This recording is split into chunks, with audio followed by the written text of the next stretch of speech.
మొన్ననే చంద్రబాబు గారు ఒక కామెడీ పండిస్తే, ఇప్పుడు రవీంద్ర గారు ఒక కామెడీ పండిస్తున్నారు. మొన్న ఈ మధ్యన వీళ్ళు పండించినటువంటిది కూడా అట్లాగే ఉంటుంది. ఏది లిక్కర్ షాపులు అనేటటువంటివే లేవు, కల్తీ లిక్కరే లేవంటూ మొన్న ఎక్సైజ్ వోళ్ళు ఇచ్చినటువంటి స్టేట్మెంట్. అందరూ కలిసి కామెడీ బాగా పండిస్తున్నారు.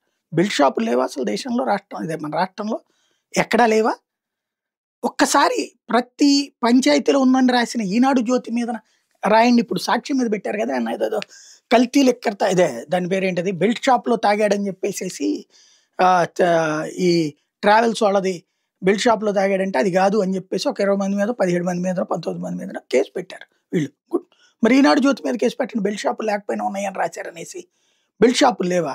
నిన్న మన ఎక్సైజ్ మంత్రి గారు రవీంద్ర గారు స్టేట్మెంట్ ఇచ్చారు.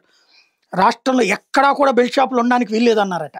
అక్రమంగా ఎక్కడైనా మద్యం తయారు చేస్తే వాళ్ళ మీద ఉక్కుపాదం మోపాలన్నారట. క్యాంప్ కార్యాలయంలో శుక్రవారం ఎక్సైజ్ శాఖ అధికారుల సమీక్ష సందర్భంగా చెప్పారట. 25 జిల్లాలను ఇప్పటికే నాటు సారా రహితమని ప్రకటించారు. లిక్కర్ దొరుకుతుంటే సారా ఎందుకు, ఇంకా ఇది దొరకనప్పుడు కదా దాగేది. ఇందులో నాటు సారా రహితం ఏంటి? ఆటోమేటిక్గా తాగరు, కళ్ళు ఎటాకు తాగుతుంటారు.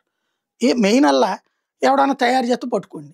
3 చోట్ల దొరికినాయి ఇప్పటికి. పట్టుకున్న తర్వాతనే దొరికినాయి, ముందు పట్టుకోలేకపోయారు. నెంబర్ 2. నెంబర్ 3 వచ్చేటప్పుడు అసలు బెల్ట్ షాపులు లేవా? ఈ కామెడీ ఏంటి? బెల్ట్ షాపులు ప్రభుత్వమే ప్రోత్సహిస్తూ, పర్మిట్ రూములు ప్రభుత్వమే ప్రోత్సహిస్తూ, ఒక్కొక్క వైన్ షాప్ కనీసం 10 బెల్ట్ షాపులు ఉన్నాయి, 7 నుంచి 10 బెల్ట్ షాపులు లేవని చెప్పి ప్రజల్ని నమ్మించడం ఎందుకు? లేదా మనం ఒక భ్రమలో బ్రతుకుదాంలే అట్లా అనినా?